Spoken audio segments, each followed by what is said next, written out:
আলহামদুলিল্লাহ ওয়াহদা ওয়াসসালাতু ওয়াসসালামু আলা মান লা নাবিয়্যা বা'দা।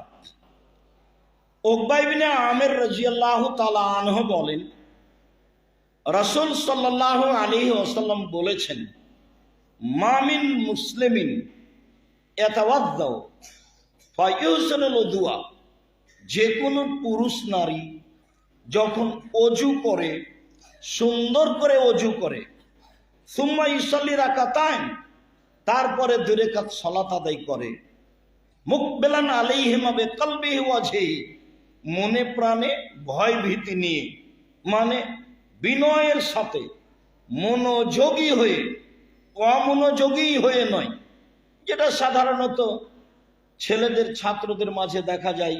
সব সময় শয়তান তাদের ভিতরে প্রতিক্রিয়া করে, সব সময় একজন আর একজনকে ব্যস্ত করে, যেটা নেহায়াত অন্যায়। একজন আর একজনের উপরে পায়ের উপরে পা চাপাই, যেটা নেহায়াত অন্যায়। একজন আর একজনকে আঘাত করে, যেটা সলাতের মধ্যে নেহায়াত অন্যায়। এটা একটা আদব কায়দার ব্যাপার আছে জরুরিভাবে, কেননা ইবাদতের জগতে এটাই হচ্ছে ভিন্ন ধরনের ব্যতিক্রম বিশেষ ইবাদত, যার পদ্ধতির ব্যাপারে রাসূল সাল্লাল্লাহু আলাইহি সাল্লাম অনেক কথা বলেছে। তাতে তিনি একবার বলেছেন যে, রাসূল সাল্লাল্লাহু আলাইহি সাল্লাম বলেন, as-salatu salasatu aflasin, সালাত 3 ভাগে বিভক্ত। as-salatu salasatu aflasin, সালাত 3 ভাগে বিভক্ত। at-তাহুরু সুলুসুন, ওযু হলো 3 ভাগের 1 ভাগ। আর রুকুও সুলুসুন, রুকু হলো 3 ভাগের 1 ভাগ। আর সুজুদও সুলুসুন, সিজদা হচ্ছে 3 ভাগের 1 ভাগ। ফমানাতা হবে হাক্কেহা, যেই এইগুলিকে ঠিক ঠিক আদায় করলো, কবেলাত সালাতুহু ও কবেলা সায়রা আমালিহি, তাহলে তার সালাত কবুল করা হবে, তার সব আমল কবুল করা হবে। আইন রুদ্দাত আলাইহি সালাতুহু, আর যদি সালাত তার উপর প্রত্যাখ্যান করা হয়, তার নিয়মের কারণে যদি সালাত কবুল না হয়, তাহলে রুদ্দা আলাইহি সায়রা আমালিহি, তার সব আমল প্রত্যাখ্যান করা হবে। অত্র হাদিস স্পষ্ট প্রমাণ করে যে অবশ্যই অজু ভালো হতে হবে, অবশ্যই রুকু ভালো হতে হবে, অবশ্যই সিজদা ভালো হতে হবে, অন্যথায় সালাত কবুল হবে না, অন্যথায় বাকি ইবাদতও কবুল হবে না। বিষয়টি বেশি ভাববার। আব্দুল্লাহ ইবনে আব্বাস রাদিয়াল্লাহু তাআলা আনহু বলেন, রাসূল সাল্লাল্লাহু আলাইহি সাল্লাম একদা বললেন, আল্লাহ তাআলা বলেন, মানে হাদিসে কুদসি, আমাদের নবী বলছেন, আল্লাহ তাআলা বলেন, ইয়া মুহাম্মদ হাল তাদরি ফিমা ইয়াখতাসিমুল মালাউল আলা, মুহাম্মদ আপনি কি বলতে পারেন ওপরে কি বিষয়ে হইচই হচ্ছে? উল্লেখ্য যে আল্লাহ আমাদের নবীকে মুহাম্মদ নাম ধরে ডেকেছেন। জিবরাইল আলাইহিস সালাম আমাদের নবীকে মুহাম্মদ বলে নাম ধরে ডেকেছেন। সাহাবীগণ বলতেন, ইয়া রাসূলুল্লাহ, হে আল্লাহর রাসূল। তারা বলতেন, আল্লাহ রাসূল বলেছেন, আল্লাহ রাসূল দিয়েছেন, আল্লাহ রাসূল করেছেন, আল্লাহ রাসূল খেয়েছেন। দুঃখজনক হলেও সত্য যে এই শব্দগুলি ছেড়ে দিয়ে ভারত, বাংলাদেশ, পাকিস্তানের আলেম ওলামা, সাধারণ মানুষ বলে হুজুরে পাক সাল্লাল্লাহু আলাইহি সাল্লাম বলেছেন। হুজুরে পাক মানে, হুজুর মানে আল্লাহ রাসূল হাজির, কোনোদিন মরবেন না, হাজির নাজির। যার কারণে মিলাদ বলার সময় তারা দাঁড়িয়ে যায়, মানে নবী চলে এসেছে। হুজুরে পাক বলার ভিতরে খুব দুর্বল কিছু রয়ে গেছে। হুজুরে পাক বলবে কেন?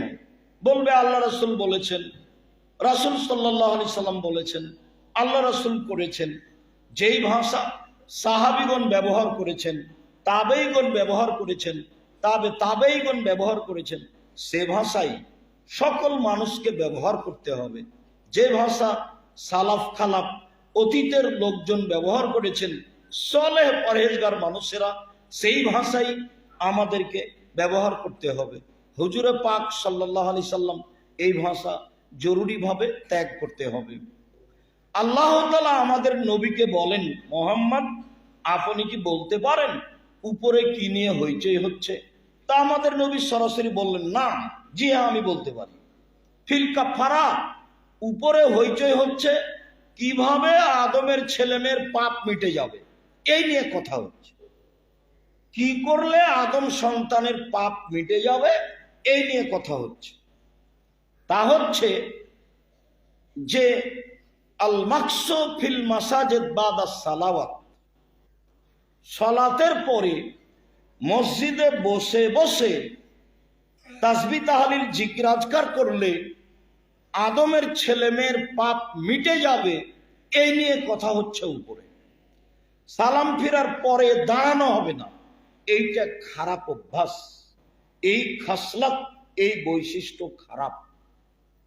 সালাতের পরে বসে বসে তাসবিহ তাহলিল জিকির আজকার করতে হবে, যা অনুকূলে হয়। এই করলে পাপ মিটে যাবে, মান বেড়ে যাবে, এই নিয়ে কথা হচ্ছে। 2, মাশিয়াল আকদামিল জামা, পায়ে হেঁটে মসজিদে গেলে, জামাতে গেলে পাপ মিটে যাবে, মান বেড়ে যাবে, এই নিয়ে উপরে কথা হচ্ছে। ওয়াইসবাগুল ওযু আলাল মাকারিহি, ভালো করে কষ্টের সময়, ঠান্ডা পানির সময় অজু করতে হবে, তাহলে পাপ মিটে যাবে, মান বেড়ে যাবে, এই নিয়ে উপরে কথা হচ্ছে। তাহলে পূর্বে দ্বিতীয় হাদিসে যা বলছিলাম সেটি আবার ফিরে আসলো। তা হলো আদম সন্তানের পাপ মিটে যাবে, মান বেড়ে যাবে কি করলে, মান বেড়ে যাবে, পাপ মিটে যাবে কি করলে। তাতে আজকের আলোচনা হিসাবে 1 নম্বরে সুন্দর করে ওযু করলে পাপ মিটে যাবে, মান বেড়ে যাবে। 2 নম্বরে পায়ে হেঁটে মসজিদে গেলে পাপ মিটে যাবে, মান বেড়ে যাবে। 3 নম্বরে সালাতের জন্য অপেক্ষা করলে পাপ মিটে যাবে, মান বেড়ে যাবে, পাপ মিটে যাবে, মান বেড়ে যাবে। বা মসজিদে বসে বসে তাসবিহ তাহলিল জিকির আজকার করলে পাপ মিটে যাবে, মান বেড়ে যাবে। এই পর্যন্ত বলার পরে রাসূল সাল্লাল্লাহু আলাইহি ওয়াসাল্লাম বলছেন, শোনো, ফামান ফাআলা যালিকা আশা বে খাইরিন ও মাতা বে খাইরিন, এমন আমল কেউ যদি করতে পারে তাহলে তার মরে যাওয়া ভালো, তার বেঁচে থাকা ভালো। এমন আমল কেউ যদি করতে পারে তাহলে তার মরে যাওয়া ভালো, তার বেঁচে থাকা ভালো। এমন আমল কেউ যদি করতে পারে তাহলে তার মরে যাওয়া ভালো, বেঁচে থাকা ভালো, বাঁচলেও ভালো, মরলেও ভালো। তা হলো সুন্দর করে ওযু করা, তা হলো পায়ে হেঁটে মসজিদে যাওয়া, তা হলো সালাতের পরে তাসবিহ তাহলিল জিকির আজকার করা। এতে মরে যাওয়া ভালো, বেঁচে থাকা ভালো। এরপরেও আরো জোরালো একটি বাক্য তিনি বলেন, ওয়াকানা মিন খাতিয়াতিহি কায়াউমিন ওয়ালাদাতহু উম্মু, এরপরেও লোকটা হয়ে যায় সেই দিনের মতো যেদিন তার মাতাকে জন্ম দিয়েছে, নিষ্পাপ হয়ে যায়। এরপরেও সে লোকটি হয়ে যায় সেই দিনের মতো যেদিন তার মাতাকে জন্ম দিয়েছে, নিষ্পাপ হয়ে যায়। সুন্দর করে ওযু করলে, পায়ে হেঁটে মসজিদে গেলে, মসজিদে বসে বসে তাসবিহ তাহলিল জিকির আজকার করলে লোকটা হয়ে যায় পাপ থেকে সেই দিনের মতো যেদিন তার মাতাকে জন্ম দিয়েছে, নিষ্পাপ হয়ে যায়। কথাটি আল্লাহ রাসূল আরো অন্য জায়গাতে এইভাবে বলেছেন যে কেউ যদি হজ করে, হজ যদি কবুল হয়ে যায় তাহলে লোকটি হয়ে যায় সেই দিনের মতো যেদিন তার মাতাকে জন্ম দিয়েছে, নিষ্পাপ হয়ে যায়। কথাটি আল্লাহ রাসূল আরো অন্য জায়গাতে এইভাবে বলেছেন, কারো যদি জ্বর অসুখ হয় কেউ, তারপরেও বলে আলহামদুলিল্লাহ, তাহলে লোকটি হয়ে যায় সেই দিনের মতো যেদিন তার মাতাকে জন্ম দিয়েছে, নিষ্পাপ হয়ে যায়। এখানে একটি হাদিস উল্লেখ্য যে রাসূল সাল্লাল্লাহু আলাইহি ওয়াসাল্লাম বলেছেন, বুখারী মুসলিমের হাদিস, কারো যদি গায়ে জ্বর হয় তাহলে তার পাপ ঝরে যায় কামারের ভাটিতে কর্মকারের হাপরে লোহা স্বর্ণ চাঁদি দিলে কিছুক্ষণ পরে লাল হয়ে গেলে ও থেকে ময়লা ঝরে যায়, যেমন জ্বর হলে পাপ ঝরে যায় তেমন। কামারের ভাটিতে হাপরে লোহা স্বর্ণ চাঁদি দিলে লাল হয়ে গেলে পাপ ময়লা ঝরে যায়, যেমন মানুষের জ্বর হলে, পুরুষ নারীর গায়ে জ্বর আসলে তেমনি ভাবে পাপ ঝরে যায়। এই কথা রাসূল সাল্লাল্লাহু আলাইহি ওয়াসাল্লাম বলেন। যদিও আমাদের দেশের লোক বা এখন বর্তমান মানুষের হাতে টাকা পয়সা হলেই, মাথা ব্যথা হলেই তারা চিকিৎসার জন্য সিঙ্গাপুর যেতে চায়। ধৈর্যের হিসাব তারা করে না। ধৈর্য ধারণ করলে রোগের কারণে, জ্বরের কারণে মানুষের পাপ মিটে যাবে, এ কথাই ঠিক।